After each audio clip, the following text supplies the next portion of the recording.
നമ്മൾ ഓരോ ദിവസവും ഏകദേശം 20,000 തവണയാണ് ശ്വസിക്കുന്നത്.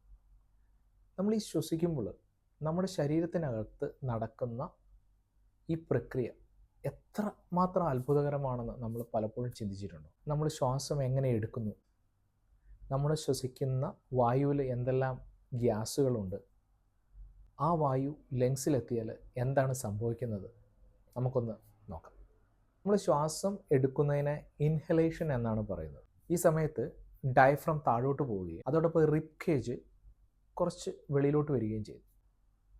അപ്പോൾ നമ്മുടെ ഈ ചെസ്റ്റ് ക്യാവിറ്റി വലുതാകുകയും അതുകൊണ്ട് ഈ പുറത്തുള്ള വായു സ്വാഭാവികമായിട്ട് മൂക്കിലൂടെ ശരീരത്തിലേക്ക് പ്രവേശിക്കുന്നു. സത്യം പറഞ്ഞാൽ മൂക്കിന് പ്രധാനമായിട്ട് 3 ജോലികളാണുള്ളത്. ഒന്നാമത്തേത് ഈ വായുവിലുള്ള ഡസ്റ്റിനെ ഫിൽട്ടർ ചെയ്യുക.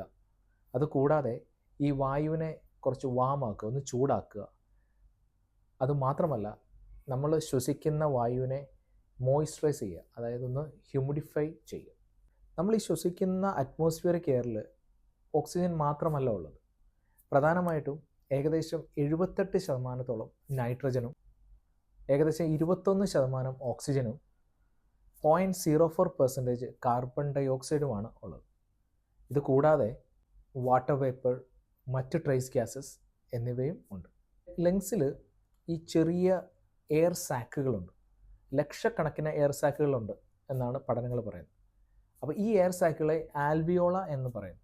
ഇവയിൽ ഏറ്റവും പ്രധാനപ്പെട്ടത് ഓക്സിജനാണ്. നമ്മൾ ശ്വസിക്കുന്ന ഈ വായു നേരിട്ട് ലങ്സിലെത്തിയാൽ അത് നേരിട്ട് രക്തത്തിലോട്ട് പോകുന്നില്ല.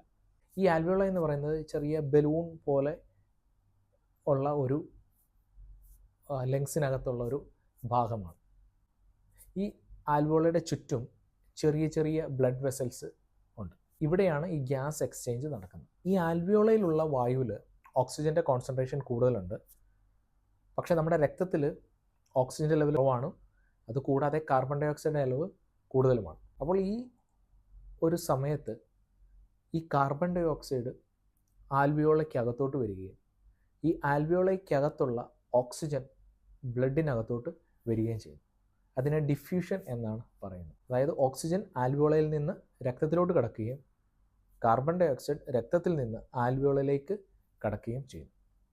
ക്കകത്തുള്ള ഈ കാർബൺ ഡൈ ഓക്സൈഡ് നമ്മൾ ശ്വാസം വെളിയിലോട്ട് വിടുമ്പോഴത്തേക്കിന് അത് അറ്റ്മോസ്ഫിയറിക് എയറിലോട്ട് പുറന്തള്ളുന്നു. സോ ഇങ്ങനെ നടക്കുന്ന അത്ഭുതകരമായിട്ടുള്ള ഒരു പ്രവൃത്തിയെയാണ് നമ്മൾ റെസ്പിറേഷൻ എന്ന് പറയുന്നത്, ശ്വാസോച്ഛ്വാസം എന്ന് പറയുന്നത്.